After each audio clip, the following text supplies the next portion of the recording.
ক্ষমতায়। বাংলাদেশ আওয়ামী লীগ যদি বিরোধী দলে থাকে সেই সরকারে ঘুমাতে পারে না কেউ, কারণ জানে নুন থেকে চুন খুসলেই জনগণকে নিয়ে রাস্তায় আন্দোলন করবে। তাদের অবস্থানটা হচ্ছে পরজীবীর মতো। বিএনপির অবস্থাটা হয়েছে কি, যে নিজের যখন শক্তি থাকে না তখন অন্য যে কোনো শক্তির উপর ভর করে চলার চেষ্টা করে। আর রাজনীতিতে এইটা যারা করে তারা কখনোই নিজের পায়ে দাঁড়াতে পারে না। বিএনপি 17 বছর হলো আন্দোলন করে যাচ্ছে, 17 বছরের বেশি সময় ধরে, কিন্তু আন্দোলনের সফলতার মুখ দেখেনি। বাংলাদেশ আওয়ামী লীগ 75 বছরের পুরনো একটি দল।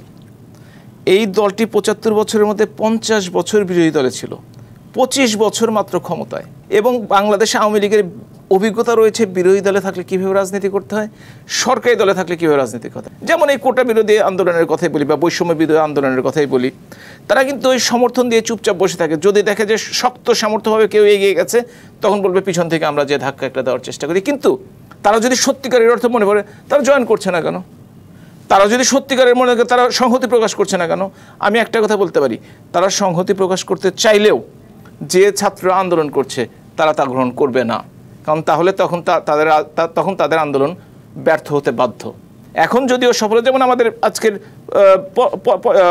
তথ্য প্রতিমন্ত্রী বলেছেন সরকারের চাওয়া ছাত্রদের চাওয়ার মধ্যে কোনো পার্থক্য নেই।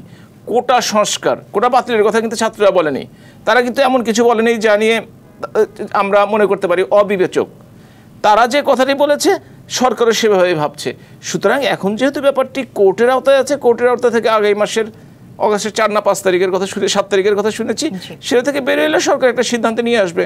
আমরা মনে করি ছাত্ররা যেভাবে নিয়ন্ত্রণ থেকে আন্দোলন চালিয়ে যাচ্ছিল, মাঝের 2-1টি ঘটনা তাদেরকে কিছুটা ইমেজকে প্রশ্নবিদ্ধ করেছে, সেগুলো না করলে তারা আরও ভালো করতে বলে আমি মনে করি। তাদের অবস্থানটা হচ্ছে পরজীবীর মতো। ধরেন একটা গাছ যখন বেড়ে ওঠার চেষ্টা করে তখন তার পিছনে যদি কোনো গাছ, ছোটোখাটো গাছগুলো বেড়ে ওঠা, তার সাথে সাথে বেড়ে ওঠার চেষ্টা করে। কীভাবে বলি, অতীতেও আমরা দেখেছি এই কোটা বিরোধী আন্দোলনে বিএনপির সমর্থন দিয়ে ভেবেছে যদি ছাত্ররা সরকার একটু ধাক্কা দিতে পারে দেখি আমরা সাথে থাকতে পারি কিনা। আমরা নিরাপদ সড়ক আন্দোলনে একই জিনিস দেখেছি, এবারও দেখলাম। এমনকি হেফাজতের আন্দোলনে একই জিনিস আমি নিজের কানে শুনেছি রেডিওতে।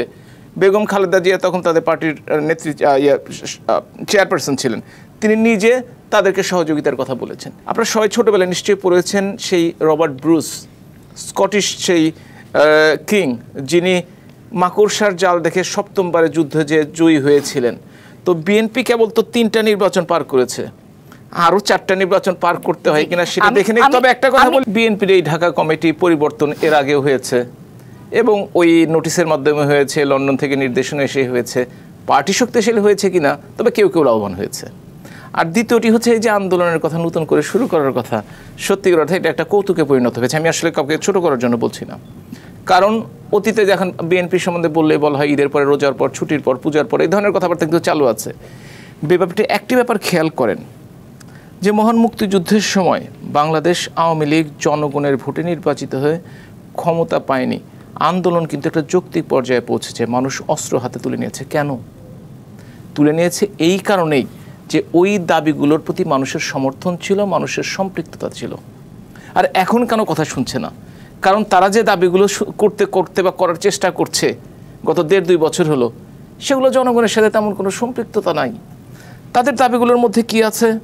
সরকারকে সরাতে হবে, নির্বাচন কমিশন পুনর্গঠন করতে হবে, এই ধরনের কিছু দাবি দেওয়া তাদের মধ্যে আছে।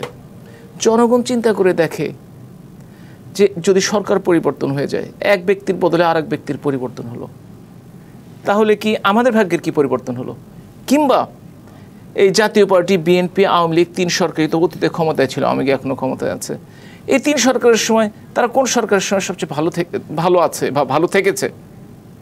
বিচার বিবেচনা করে দেখে যে বিএনপি জাতীয় পার্টির সময় এমন কোনো আহামরি কেউ ভালো ছিল না যে আওয়ামী লীগের সময় তার চেয়ে খারাপ কেউ আছে, বরঞ্চ ভালোই আছে।